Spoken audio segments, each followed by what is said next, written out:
Graças a Deus, é um prazer, obrigado pastor, é um prazer adentrar a sua casa, seja onde que você estiver nos ouvindo nessa noite. Com muita felicidade que nós celebramos, cultuamos ao Senhor nessa noite, elevamos nosso coração, nossa voz em adoração ao nome do Senhor Jesus Cristo. Que o Senhor te abençoe, que o Senhor te alcance aonde você estiver. Também a você que de repente não faz parte da nossa comunidade, não faz parte da Memorial. É um prazer poder alcançar você com a mensagem do Evangelho. Você que está nos assistindo pode espalharem do link, ainda dá tempo para que nós possamos partilhar a mensagem. Uma vez mais, nessa noite, nós temos a honra, o prazer de receber o Valdir aqui conosco, que fará os sinais em Libras, vai interpretar para que surdos possam também nos ouvir, se assim podemos dizer, para que possam também partilhar dessa mensagem do Evangelho do nosso Senhor Jesus Cristo. Graças a Deus. Eu te convido a abrir a sua Bíblia em Êxodo, capítulo de número 18, versículos de 14 a 23. Êxodo 18, de 14 a 23. Graças a Deus. Vamos ler do 19 ao 23. Você sabe que nós estamos numa série chamada 3 coisas que todo pastor deve fazer. E hoje é a última palavra dessa série, a terceira palavra dessa série, e nós vamos partilhar ela com você nessa noite. E Êxodo capítulo 18, de 19 a 23, a palavra do Senhor nos diz assim: Ouve, pois, as minhas palavras, eu te aconselharei, e Deus seja contigo. Representa o povo perante Deus, leva suas causas a Deus, ensina-lhes os estatutos e as leis, e faz-lhes saber o caminho em que devem andar e a obra que devem fazer. Procura dentre o povo homens capazes, tementes a Deus, homens de verdade, que aborreçam a avareza. Põe-nos sobre eles por chefes de 1000, chefes de 100, chefes de 50, chefes de 10, para que julguem este povo em todo o tempo. Toda causa grave levarão a ti, mas toda causa pequena eles mesmos julgarão. Será assim mais fácil para ti, e eles levarão a carga contigo. Se isto fizeres, assim Deus te mandar, poderás então suportar, e assim também todo este povo tornará em paz para o seu lugar. Vamos orar, onde nós estivermos, vamos orar. Senhor, te louvamos e te agradecemos por estarmos prestando culto ao Senhor nessa noite. Agora pedimos nos próximos minutos, derrama um óleo sobre a tua palavra, e que cada um seja ministrado pelo teu Espírito, pela tua palavra, e que a tua verdade, os teus preceitos encham o nosso coração. Essa é a minha oração em nome de Jesus. Amém. Meu querido, só para relembrar com você onde nós estamos saímos de um texto base, estamos percorrendo toda a Bíblia sobre 3 coisas que todo pastor deve fazer. E o nosso texto base está em Êxodo 18. E que momento é este? É o momento em que Moisés já tirou o povo do Egito, eles já atravessaram o Mar Vermelho, eles já estão no caminho da Terra Prometida, e agora Moisés está com um grande rebanho, e ele precisa lidar com todas as demandas daquele grande rebanho. E o que acontece, meus irmãos, é que há uma imensa fila de manhã até a noite na porta da tenda de Moisés, e Moisés está tentando ser o pastor, o líder, o juiz, o conselheiro, o visitador, o mediador do povo. Ele está tentando fazer todas essas funções no meio do povo, e o que está acontecendo é que Moisés está ficando cansado, não está conseguindo o resultado do seu trabalho, o povo está ficando frustrado, e então todo mundo está no caminho de ver que a coisa não vai dar certo. Nisso, quem interfere na história? Quem interfere na história é Jetro, o seu sogro. Jetro é um experiente pastor de ovelhas, acostumado a lidar com rebanhos, e ele então tira Moisés de lado e fala: rapaz, se você continuar fazendo tudo assim, centralizando tudo em você, vai morrer você, vai morrer o povo e não vai dar certo. Então ouça agora os conselhos que eu tenho para te dizer. E a partir desses conselhos então, nós temos dito quais são as 3 coisas que todo pastor deve fazer, que toda pessoa que cuida de pessoas deve fazer. E na primeira palavra nós falamos sobre o primeiro conselho que Jetro deu a Moisés, que é o princípio da oração. Essa é a primeira coisa que todo pastor deve fazer, orar. Ele diz: você apresenta as causas do povo diante de Deus. Esta é a primeira coisa. A segunda coisa foi ministrada aqui na semana passada, que é ensinar a palavra. Ele disse: ensina para esse povo os estatutos, as leis, e faze eles saberem o caminho em que devem andar. E hoje nós vamos falar sobre a terceira coisa. Hoje nós vamos falar sobre a terceira coisa, que é treinar líderes, multiplicar líderes. E está lá no versículo de número 21, que a palavra do Senhor diz: procura dentre o povo homens capazes, tementes a Deus, homens de verdade, que aborreçam a avareza, põe-nos sobre eles por chefes de 1000, chefes de 100, chefes de 50 e chefes de 10. Está no versículo de número 21, ele diz: chegou o momento, Moisés, em que você precisa treinar, multiplicar líderes. E é a partir então desse conselho, desses princípios, dessas 3 coisas que Jétro instrui Moisés a fazer, que você percebe uma guinada na lida de Moisés com o povo. E nós vamos ver que Moisés vai se tornar o grande líder do Antigo Testamento, talvez Moisés e Davi, mas Moisés é o grande líder, o grande pastor do Antigo Testamento e um dos líderes mais importantes da palavra do Senhor.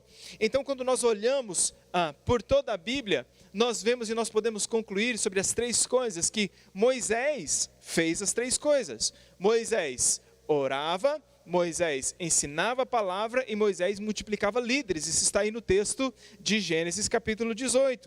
Mas quando nós olhamos um pouco mais na Bíblia, nós vamos ver, meus irmãos, que Jesus também fez as 3 coisas. Jesus fez as 3 coisas. Quais são? Orar, ensinar a palavra e multiplicar líderes. Quando nós vemos a vida de oração de Jesus, por exemplo, só em Lucas, nós temos pelo menos 9 referências à vida de oração de Jesus. Lucas é o evangelho do Filho do Homem. Parece que Lucas está querendo deixar claro que Jesus, enquanto 100% homem como era e 100% Deus, precisava estar em contato com o Pai constantemente. Quantas vezes não vemos a Bíblia dizendo que Jesus, deixando os seus discípulos, saiu para orar, foi a um lugar isolado para orar, a própria cena do Getsêmani. Então Jesus orava, Jesus ensinava a palavra. A Bíblia diz em vários textos que Jesus percorria aldeias, cidades e vizinhanças, ensinando o reino. E aí a Bíblia diz mais, que ao final as pessoas diziam: puxa, ele ensina como quem tem autoridade. E Jesus, obviamente, o que fez? Não separou a sua vida a lidar com grandes multidões. Ele separou o seu tempo de ministério, os seus 3 anos e meio de ministério aqui, a treinar novos líderes. Primeiro ele chama os 70, depois 12. E a partir desses 12, mais os 70, esse grupo de discípulos, de líderes aos quais ele estava treinando, aí então nós temos toda essa obra do Evangelho que nós conhecemos hoje. Então Jesus fez as 3 coisas.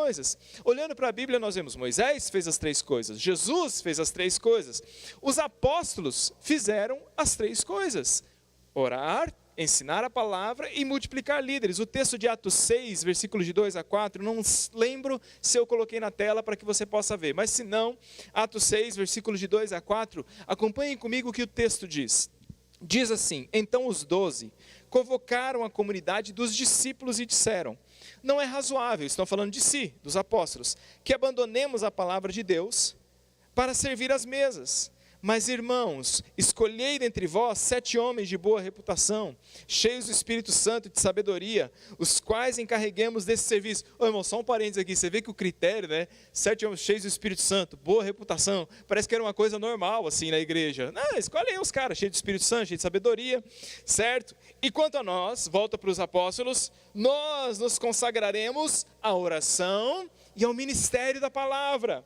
Percebe como eles estavam fazendo as 3 coisas? Olha só, os apóstolos fizeram, eles dizem: nós, versículo número 4, nós precisamos, em primeiro lugar, orar. Nós temos que nos dedicar à oração. Os apóstolos fizeram as 3 coisas. Nós temos que, em segundo lugar, ensinar a palavra. Versículo 4, nós nos dedicaremos ao ministério da palavra.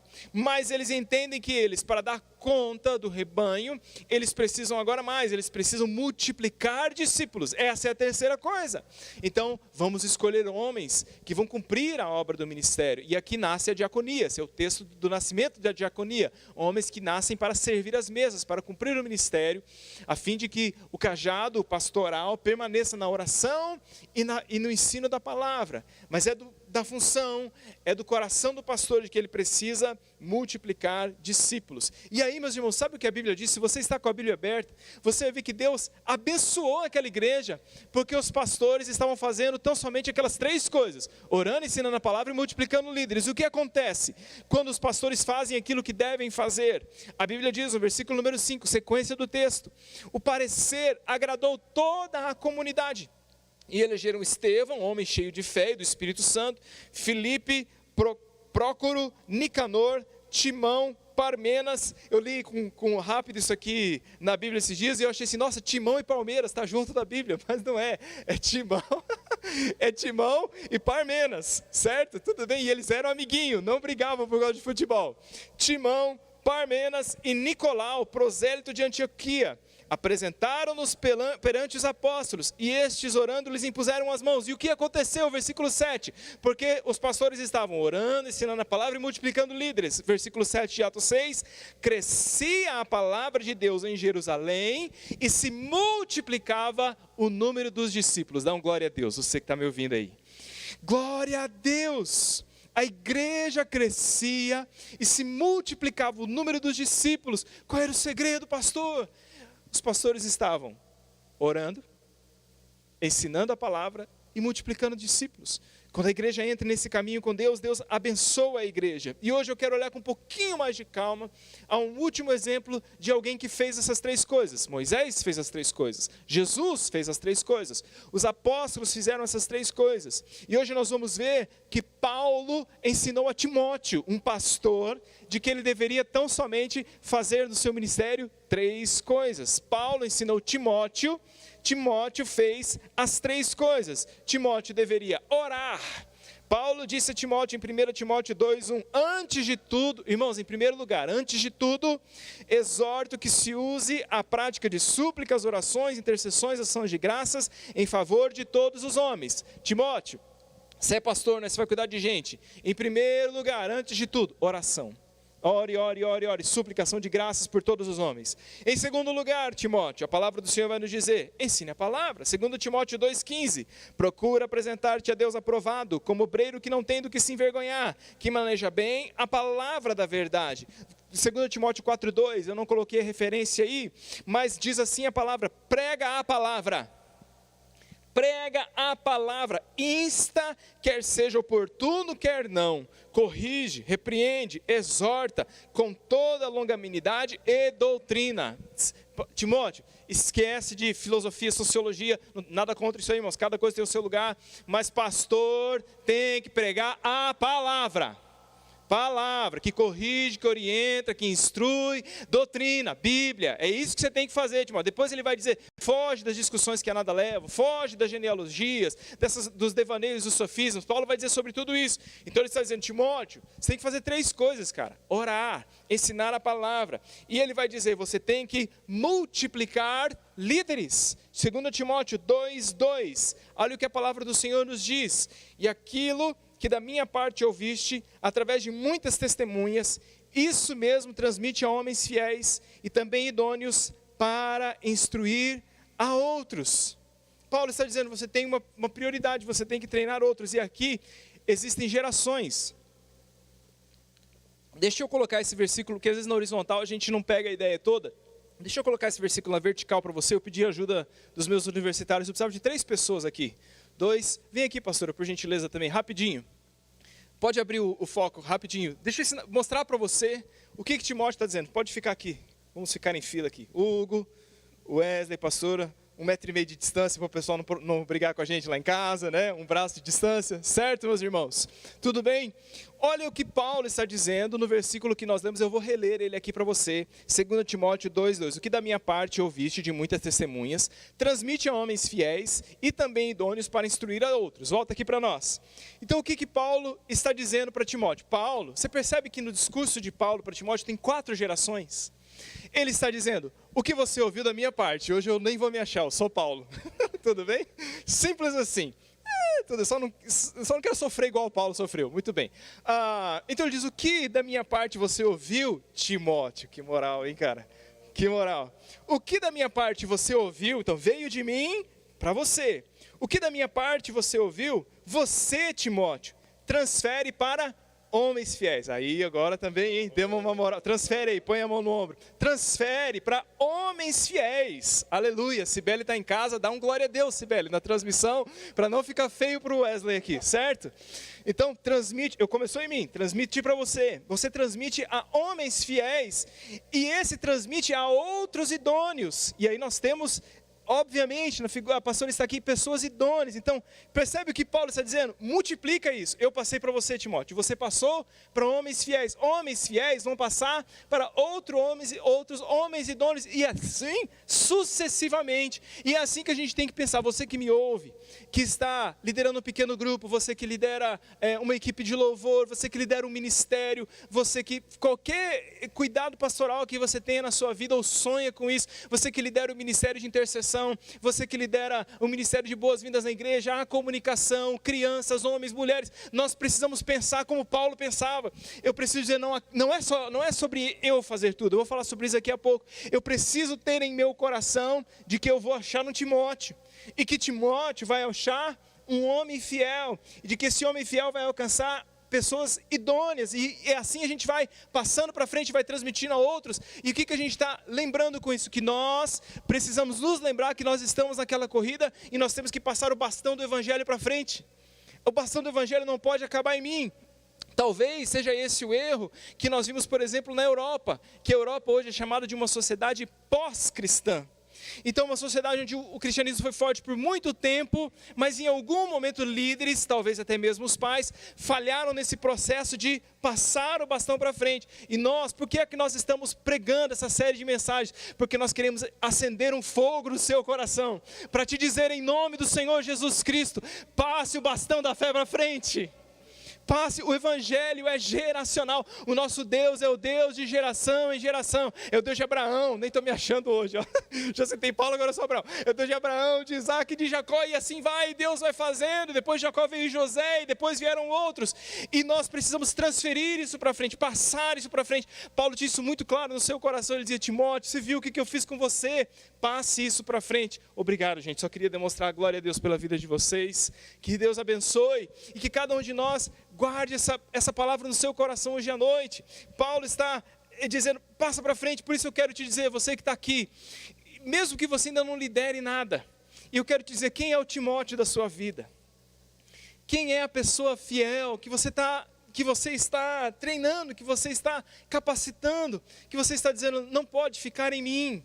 Todos nós precisamos ter um Timóteo na nossa história. E eu queria te dizer 2 verdades multiplicadoras. Vou falar mais 3 lá no final. 2 verdades multiplicadoras. A primeira delas, coloca no seu coração. Deus tem feito coisas em sua vida, as quais você deve passar para frente. Aleluia!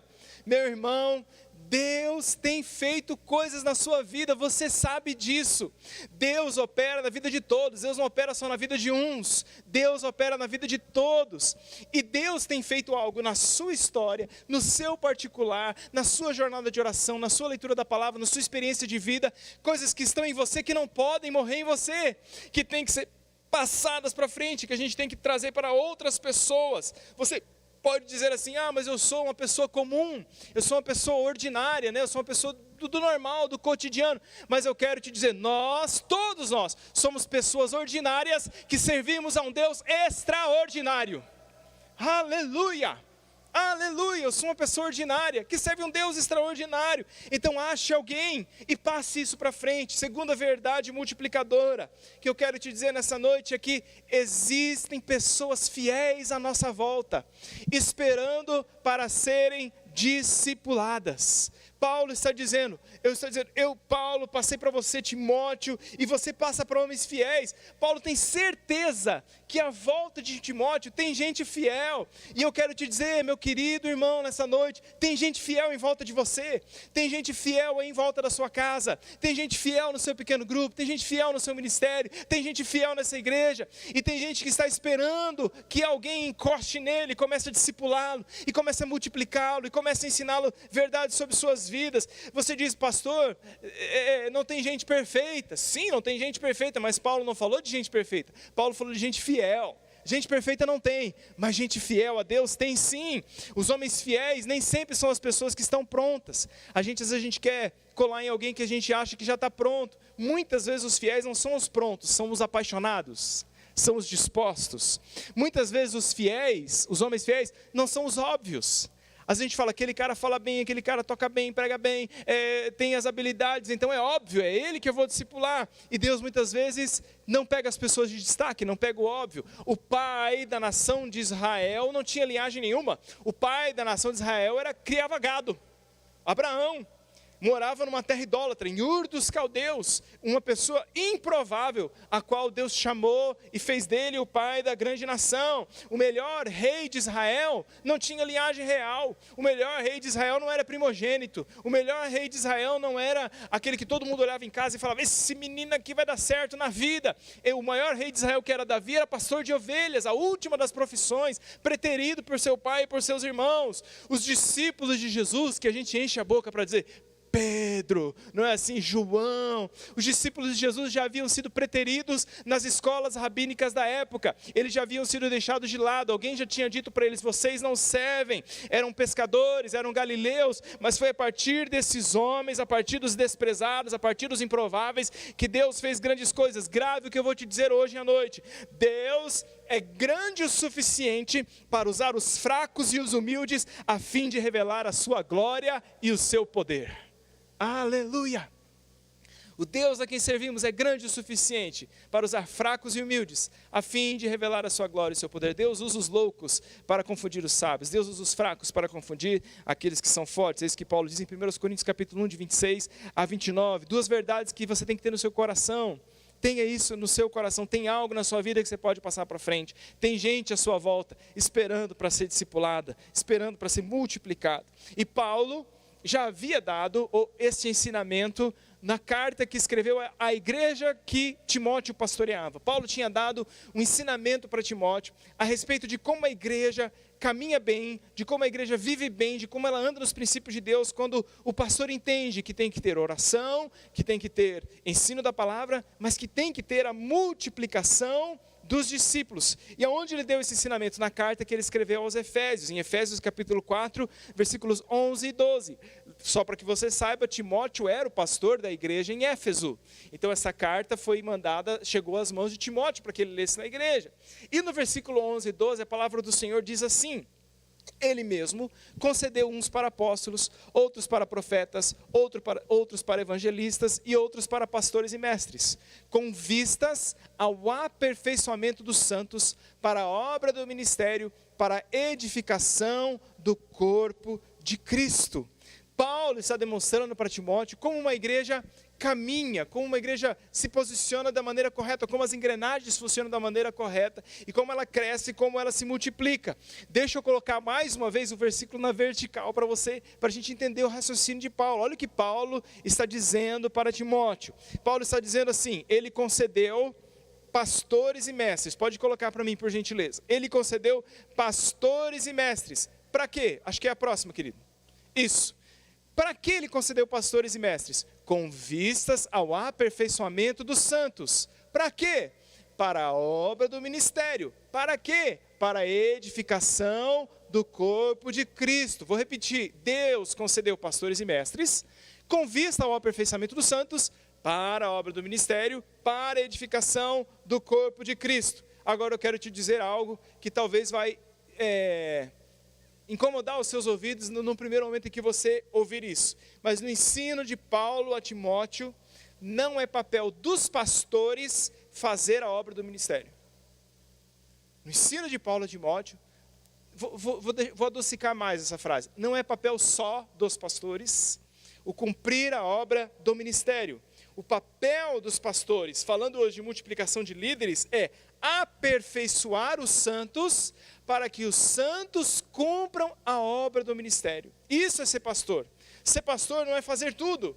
E aqui nós percebemos claramente nos dias de hoje que muitas igrejas adotaram um modelo errado e um modelo antibíblico, não por maldade, não porque querem fazer o errado, mas igrejas que adotaram um padrão que não é o padrão bíblico, igrejas que estão definhando, que estão morrendo, que estão doentes, que estão disfuncionais, justamente porque inverteram a lógica de como deve ser esse papel da multiplicação dos discípulos. O modelo de muitas igrejas que estão morrendo, infelizmente, nós contratamos um pastor, a gente contrata um pastor e o pastor faz todo o serviço. O pastor faz todo o trabalho. O pastor faz a obra do ministério, enquanto os membros sentam, cruzam os seus braços e avaliam se o pastor está fazendo um bom trabalho. Então é o pastor que visita, é o pastor que faz o velório, é o pastor que prega, é o pastor que faz o aniversário, é o pastor que mais, irmãos? Vai falando aí da sua casa, pode colocar aí no chat também as coisas que você coloca.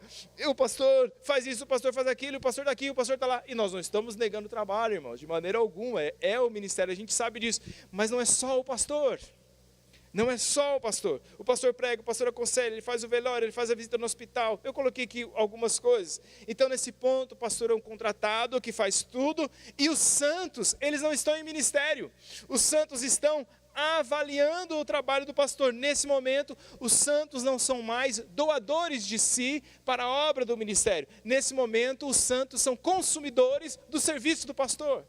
Nós estamos consumindo aquilo que nos foi preparado. E grave o que eu vou te dizer, os santos não são consumidores do ministério. Os santos são realizadores do ministério. Dá um amém aí, se você estiver me ouvindo bem. Os santos não consomem o ministério. O santo realiza o ministério. O modelo bíblico, então, é exatamente o oposto. É o pastor que treina os santos a fim de que eles façam a obra do ministério. Tem 3 verdades multiplicadoras que estão aí, eu queria dizer elas para você hoje à noite. Outras 3 verdades multiplicadoras. A primeira, você é um santo. Aleluia. Quantos santos estão me ouvindo nesse momento? Dê um glória a Deus. Isso, tem umas pessoas que só dão glória. Falam, pastor, eu estou meio santo, né? Glória, glória a Deus, glória. Meio santo. É uma afirmação que é estranha para nós, né? Você é um santo. Paulo está dizendo, versículo número 12, com vistas ao aperfeiçoamento dos santos. E essa afirmação, às vezes, dói no nosso ouvido, a gente fala, eu sou um santo. Talvez, eu não sei de onde que a gente tem essa incomodação, talvez seja pela nossa informação católica, que a gente tem da canonização, né? A Igreja Católica tem todo um processo para declarar alguém santo. Eu fui dar uma estudada sobre isso. Na Igreja Católica, se você quer ser canonizado, para você ser canonizado, você ser um santo, primeiro alguém tem que entrar com esse processo, com esse pedido, dizendo, acho que fulano é um santo, aconteceu um milagre aqui através dele. E aí se levanta um bispo postulador, e aquele bispo vai trabalhar na causa. Depois que levanta um bispo postulador, é feito algo que eles chamam de o processo das virtudes ou o processo do martírio. Os caras vão escrutinar a vida daquela pessoa do começo ao fim para ver se não teve nenhum deslize, se não teve nenhuma conduta que não condiga com alguém que pretende ser um santo, tudo bem? Então uma investigação profunda da vida. Teve o bispo o postulador, teve o escrutínio da vida, daí depois é preciso haver o milagre da beatificação. O cara é santo mesmo? Então agora depois que ele morreu, ele tem que realizar um milagre. Se ele realizar um milagre, a gente beatifica ele, tudo bem? Olha o processo. O bispo escrutina a vida do cara, ele faz um milagre depois de morto, aí ele é beatificado. Se ele é santo mesmo, agora ele tem que fazer um outro milagre, porque um milagre da beatificação, agora vem o milagre da canonização. Se você realizou o seu segundo milagre depois de morto, aí então só o Papa pode declarar que você é um santo e você vai ser cultuado universalmente. Tudo bem, esse é o processo de canonização da Igreja Católica. Aí vem Paulo, e Paulo santifica demais o negócio. Paulo chega e fala assim, aos santos. Paulo dá uma desconstruída no processo inteiro, parece um negócio tão simples. Paulo fala assim, aos santos. E Paulo amava esse termo santo. Eu anotei aqui, Paulo, mais de 60 vezes Paulo se refere às pessoas que seguem Jesus como santos. Quem era santo para Paulo? Todo mundo que segue Jesus. Você é um ímpio, um miserável, um pecador. Você entregou a vida a Jesus, naquele momento você se torna um santo. Não tem bispo, não tem escrutínio da vida, não tem milagre de beatificação, não tem milagre de canonização, não tem decreto, não tem nada. O que tem é, você nasceu de novo, você estava perdido no seu pecado, na morte, nasceu da água e do Espírito, você é um santo. Recebe essa palavra em nome de Jesus. Santificados no Senhor. Paulo só no livro de Efésios usou 9 vezes a expressão aos santos. Ele gostava de chamar assim as pessoas que seguiam a Jesus. Ele começa as suas cartas muitas vezes dizendo aos santos. Ele disse assim na carta que escreveu aos Romanos, na carta que escreveu aos Coríntios, na carta que escreveu aos Filipenses, aos Colossenses, aos Efésios. Ele diz, e aos Coríntios ele chega a dizer assim, aos santos chamados para a santificação. Então ele está dizendo, você é um santo, e eu quero dizer isso para você hoje à noite, meu irmão. Todos nós que estamos em Cristo Jesus, somos santos. Ele diz, para o aperfeiçoamento dos santos. Então, não se esconda dizendo, não serve para mim, não é para mim, isso é para fulano, que já está mais pronto, que já está melhor, ele já não anda, ele já flutua, ele já é uma pessoa santa. Não, é para todos nós que estamos em Cristo Jesus, todos nós. Segunda verdade multiplicadora, se nós, quem está em Cristo Jesus é um santo, segunda verdade multiplicadora, todo santo deve cumprir o ministério. E o destaque aí é para a palavra todo. Todo santo, olha o que ele diz na continuação do versículo, para o aperfeiçoamento dos santos, para a obra do ministério. Então, não existe uma superclasse de pessoas, que só aquela classe de pessoas é que pode fazer a obra do ministério. Não, a obra do ministério é para todos os santos, para todos aqueles que estão em Cristo Jesus. Obra e ministério, duas palavras que estão aí. A primeira é ergon, a palavra obra é ergon no grego, que quer dizer ocupação, esforço. A palavra ministério é diaconais, de onde nós chamamos a palavra diácono. Então, que significa simplesmente serviço. Se a gente juntar as duas expressões, se a gente pudesse traduzir de uma outra forma, obra do ministério poderia ser traduzida como serviço cristão, ou como ocupados em serviço. Ele está dizendo, para que todos os santos sejam aperfeiçoados, para que estejam na obra do serviço, para que estejam ocupados em serviço. Então, o que Paulo está dizendo? O santo, ele tem como estilo de vida o estar envolvido com o serviço cristão. Estar servindo, estar ocupado com a obra do ministério é o estilo de vida do santo. É muito estranho, irmãos, é muito estranho um santo que não está envolvido com a obra do ministério. É muito estranho na cabeça de Paulo um santo que não está envolvido com o serviço cristão. Vou fazer uma alegoria aqui com você para ver se ela não é perfeita, mas ela dá uma ideia. Suponhamos que nós sejamos um time de futebol, tudo bem? O pessoal que é fanático de futebol está aí tendo crise de abstinência, isso mesmo, batendo as mãos, tudo bem. Somos um time de futebol. Quem é o dono desse time? Deus. Deus é o dono do time, é óbvio, Ele é o único. Deus é o dono do time. Qual é o nome do time? Alegoria, irmãos, tudo bem? Igreja de Jesus. O dono do time é Deus. O time se chama Igreja de Jesus. Quem é o técnico? Aí que começa. Quem seriam os técnicos do time? Quem seria o técnico do time? O técnico do time, na visão de Paulo, é o pastor. É o pastor. Ele se esmera em orar, em ensinar a palavra e multiplicar os líderes. E eu pergunto para você, quem é o jogador? Ou quem são os jogadores? Segundo o ensino de Paulo, quem são os jogadores? Os santos. Eles jogam. Então, pensa na coisa mais estranha do mundo, que seria, é isso que Paulo está dizendo, você foi comprado para o time, você foi comprado pelo sangue de Jesus, compraram o seu passe, te trouxeram para o time. Aí chega o jogador novo, o técnico reúne com ele e fala assim, e aí, qual que é a sua posição? Aonde que você joga? E o santo diz assim, não jogo em lugar nenhum. Não, mas você não é um jogador? Mas eu não jogo não, prefiro assim ver os outros jogarem.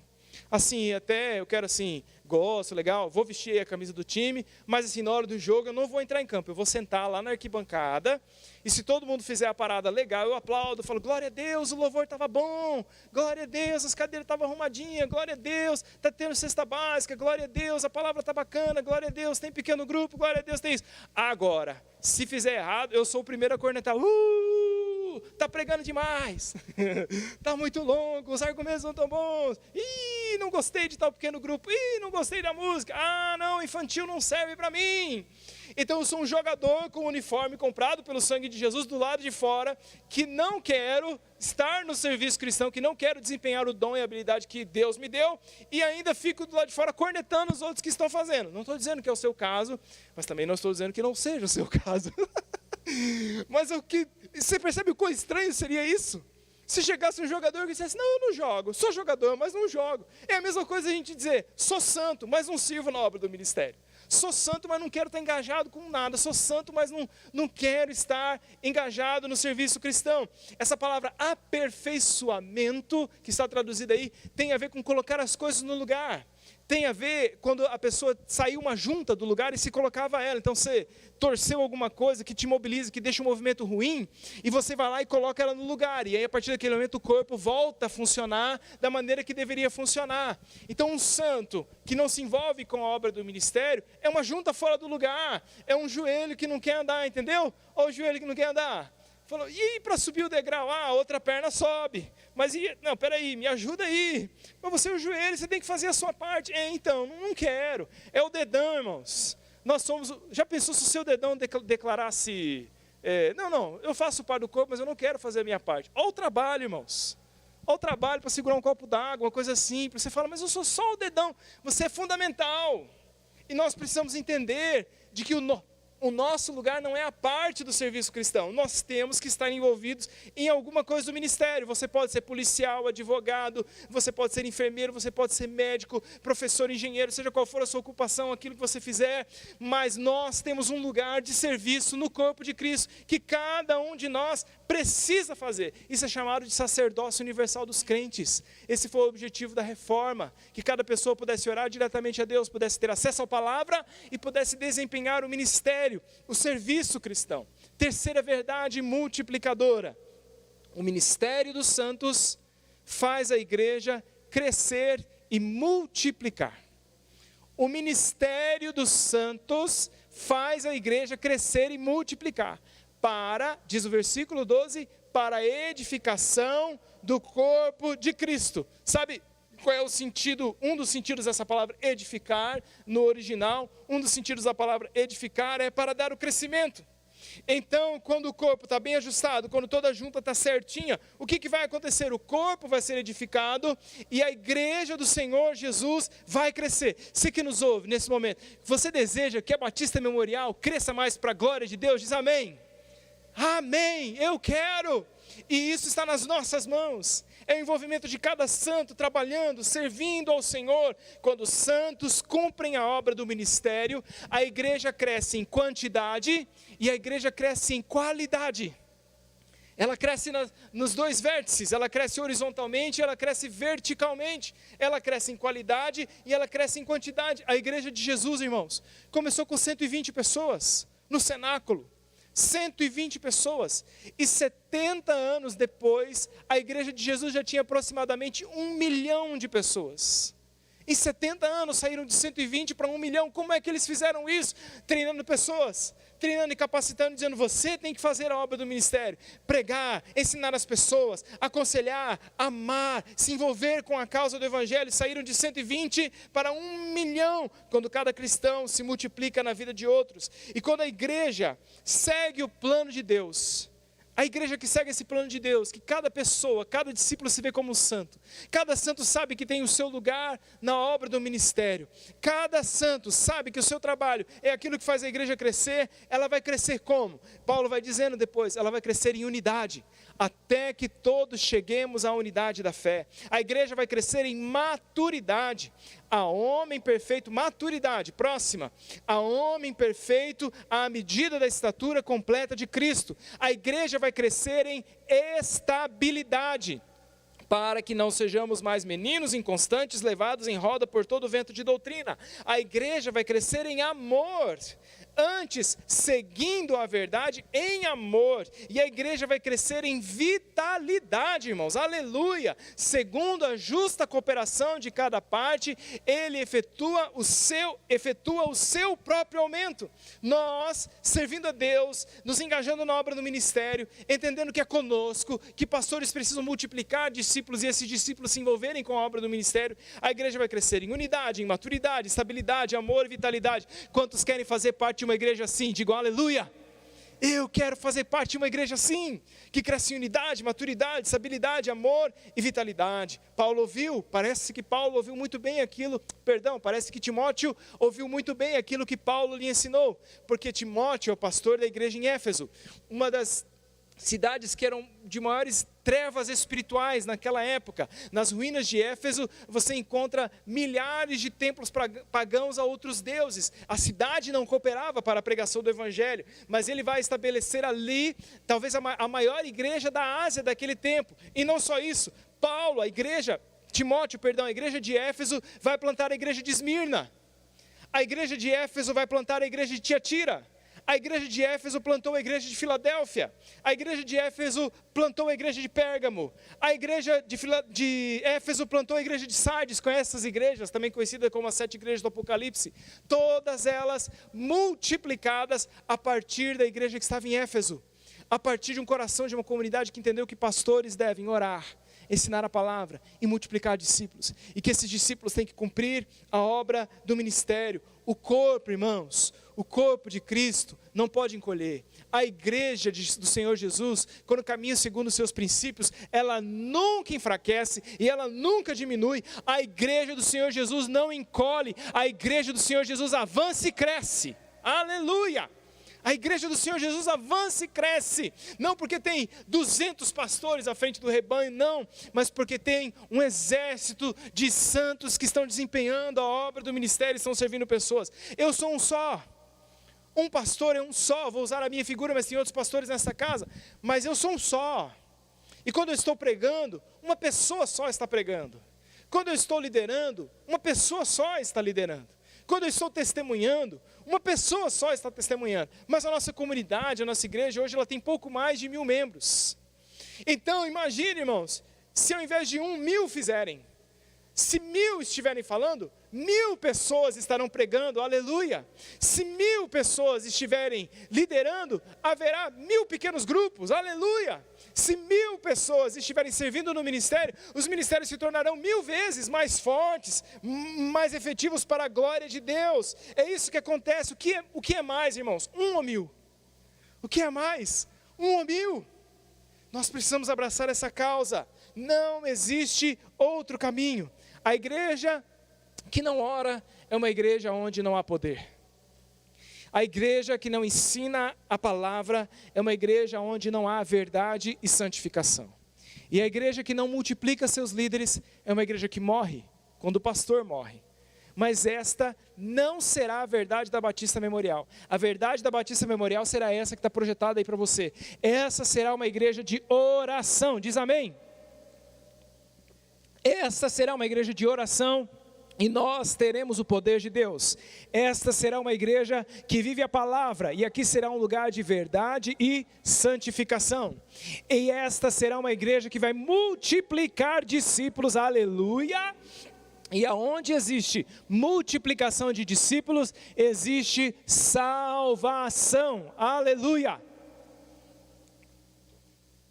Nós não seremos uma igreja onde falta poder. Nós não seremos uma igreja onde falta santificação e verdade. E nós não seremos uma igreja onde não há salvação. Pelo contrário, nós vamos orar. E o poder de Deus virá sobre nós. Nós vamos ensinar a palavra e a verdade. E haverá libertação e verdade nesse lugar. Nós vamos multiplicar discípulos. E haverá salvação. Irmãos, vale a pena. Ouça o que eu estou te dizendo agora. Sempre que você decide abraçar a causa do ministério, há uma luta espiritual. Satanás se volta contra nós. Nós temos dificuldades? É verdade. Mas o prêmio que nos está reservado é muito maior. Você já pensou, irmãos?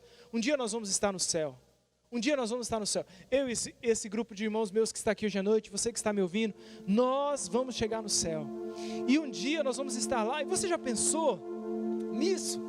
Talvez Deus vai te chamar de lado e vai dizer assim: Cristian, João, fulana, Maria, Alice, José, vem aqui. Já pensou? Vem cá, vou te usar de exemplo de novo, Timóteo. Já pensou Deus te chamando? Fala assim: vem cá, agora eu estou me colocando como Deus na história. Eu estou devagar hoje, hein, irmãos? Misericórdia. Ele chama você de lado e fala assim: vem cá, que bom que você chegou, filho. Tá vendo essa fila aqui, ó? Tá vendo essa fila de pessoas aqui? Sim, senhor, eu estou vendo. Essa fila de pessoas só chegou aqui porque um dia você abraçou a obra do ministério. Foi a sua pregação.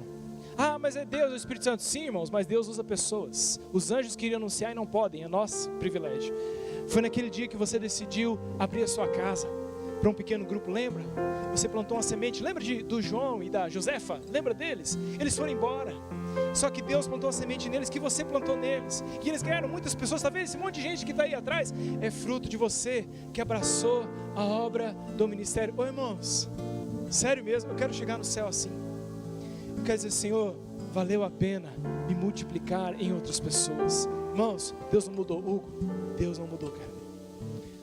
Deus não mudou. Deus é o mesmo Deus de Moisés. Deus é o mesmo Deus de Jesus. Deus é o mesmo Deus dos discípulos. Deus é o mesmo Deus de Paulo, é o mesmo Deus de Timóteo. Ele continua sendo o nosso Deus. Por isso, onde você estiver nessa casa, na sua casa, no lugar onde você estiver, talvez seu coração está queimando. E é Deus te chamando para dizer: eu tenho um lugar para você na obra do ministério. Nós vamos adorar ao Senhor. Dele, por Ele, para Ele são todas as coisas. E faça desse nessa noite um canto de consagração ao Senhor. Fique em pé onde você estiver. Abra o seu coração ao Senhor e adore Ele, consagrando a sua vida, dizendo: eu quero me envolver, Senhor. Eu quero fazer mais para o Senhor. A Ele a glória, a Ele o louvor para sempre.